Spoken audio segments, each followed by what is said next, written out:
What's up everyone, this is Khalid Mughal from Dynamic Tech and welcome back to another video. In this video, I'm going to show you how to increase your usable RAM by some settings. So without further ado, let's get started.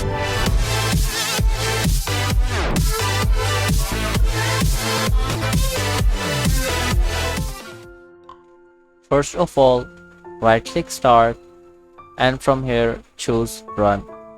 In this section, type msconfig and hit enter to open system configuration, and you will see a pop-up window appearing. From here, click on boot and click on advanced options, and you can see number of processors here and maximum memory.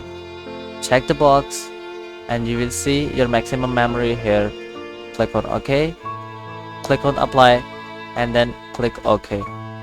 Hope you found this helpful, and if you did, appreciate the channel by subscribing and also turn on bell notification for all videos to get notified for my every video. That's all for today guys, thanks for watching.